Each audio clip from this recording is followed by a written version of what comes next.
राधे राधे। हम तुलसी देवी हमारे चैनल तुलसी देवी तंत्र मंत्र में आप सभी का पुनः स्वागत करते हैं। आज का विषय एक बहुत ही महत्वपूर्ण विषय पर है कि गरुड़ पुराण क्या घर में नहीं रखनी चाहिए, उसे नहीं पढ़ना चाहिए, या महाभारत को घर में नहीं रखना चाहिए और पढ़ना चाहिए। क्यों? गरुड़ पुराण के लिए कहा जाता है कि ये केवल किसी की मृत्यु के समय पर ही पढ़ी जाती है। ठीक है, परंतु यह हमारा खुद का मानना है, हम अपना पॉइंट ऑफ व्यू रख रहे हैं कि अगर गरुड़ पुराण किसी के हमेशा मरने पर जरूर से सुनाई जाती है, उसका पठन जरूर किया जाता है, गीता का, गरुड़ पुराण का, ये इतने इम्पॉर्टेंट हैं कि जब भी कोई व्यक्ति मरता है तो उसे ज़रूर सुनाया जाता है, बार बार सुनाया जाता है। जैसे जब कोई व्यक्ति की मृत्यु होती है तो राम नाम सत्य बोला जाता है। देखिए, मेरा ऐसा मानना है कि यदि एक आदमी जो चला गया उसे तो अब क्या ही सुनाएंगे कि राम नाम सत्य है। ठीक है, वो गया तो ये बार बार हमारे लिए लेसन होता है कि यह गया है, हमने भी जाना है। तो जीवन में केवल एक ही सत्य है और वह है राम नाम लेना। भगवत प्राप्ति ही इस जीवन का लक्ष्य है और कुछ नहीं। यह हमें बार बार याद दिलाया जाता है कि राम नाम सत्य है, ऐसे ही सबने जाना है। दूसरा, गरुड़ पुराण का पाठ इसलिए किया जाता है क्योंकि उसमें जो लाइफ लेसन है कि देखो, जाने के बाद आदमी को क्या क्या झेलना है, कैसी कैसी योनियां हैं, कौन कौन से कर्म फल होते हैं, किस कर्म का हमें क्या फल मिलता है। तो these are important life lessons. जो मर गया, जो चला गया, वह उसके लिए अब गरुड़ पुराण का कोई मतलब नहीं, क्योंकि वह ठीक है, उसको कहा जाता है कि उसे मुक्ति प्रदान होती है, उसके लिए भी अच्छा है। परंतु most important, what I personally feel is it's more important to us इस लाइफ लेसन को समझना। अभी जब तक जान है तब तक जहान है। जब तक हमारे पास यह प्रभु ने शरीर दे रखा है, देह दे रखी है कर्म करने के लिए, तब तक हमें वह लाइफ लेसन सीख के हम कुछ करने के लायक हैं। जब यह देह ही नहीं रहेगी तो हम कहाँ से वो कर्म कर सकेंगे।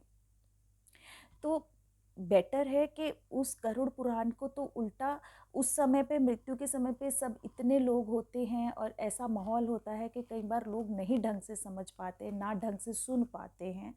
तो हमारा मानना है कि अगर हम उसे घर में लाकर पढ़ते हैं ढंग से, अच्छे से, शांत मन से, तो ज़्यादा अच्छे से समझ आता है। उसमें हमारे लाइफ लेसन्स हैं कि हमें कैसे जीवन जीना है, क्योंकि कल को हमने भी जाना है। तो वहाँ हमारे इस जीवन का क्या मेन लक्ष्य है और जाकर हमें हमारा क्या होगा और हमें कैसे अपने इस जीवन को सफल बनाना है। इसीलिए बार बार बार बार हर मृत्यु पे गरुड़ पुराण का पाठ किया जाता है। हमारा यही मानना है कि यह शायद हमारे लिए अधिक किया जाता है, हमें समझाने के लिए, बार बार हमें याद दिलाते रहने के लिए कि देखो, तुम इस धरती पर क्यों आए हो, क्यों आत्मा ने जन्म लिया है। और वही हम नहीं समझते और वह हम खाली केवल इतना समझ के छोड़ देते हैं कि यह मृत्यु पे इसका पठन होगा और ये जो यहाँ से चला गया उसके लिए किया जा रहा है, बस।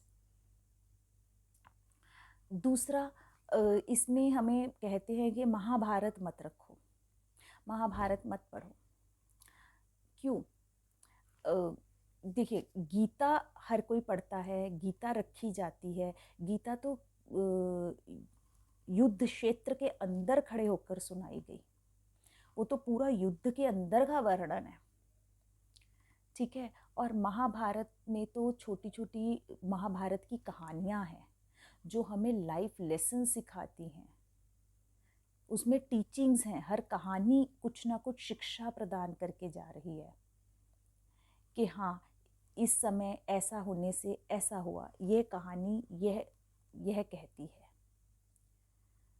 तो बाकी सबका अपना अपना मानना है, परंतु हमें यह लगा कि जब मृत्यु पे 2-3 चीज़ें इतनी इम्पॉर्टेंट है कि हमेशा बार बार यूज़ की जाती हैं, तो इसका मतलब यह बहुत इम्पॉर्टेंट टॉपिक्स हैं जिनको हमें वैसे भी अपने जीवन में पढ़ना उतारना चाहिए। राम नाम सत्य है, और गीता पाठ और गरुड़ पुराण का पाठ, यह हमें पढ़ना चाहिए। आराम से शांति से बैठकर सोचना चाहिए, मनन करना चाहिए कि यह ही क्यों बार बार सुनाया जाता है उस समय पे, कुछ सिखाने के लिए कि अभी भी वक्त है, जब तक प्राण है तब तक कुछ कर पाओगे, जब प्राण नहीं रहेंगे फिर कुछ भी नहीं करने लायक बचोगे, फिर तो जो हो गया वो हो गया। आशा करेंगे सबका अपना अपना ओपिनियन होगा इस विषय के ऊपर। तो हमारा यही था। माँ भगवती और परमपिता परमेश्वर से यही कामना करते हैं सबके जीवन में खुशहाली हो और मंगल हो। राधे राधे।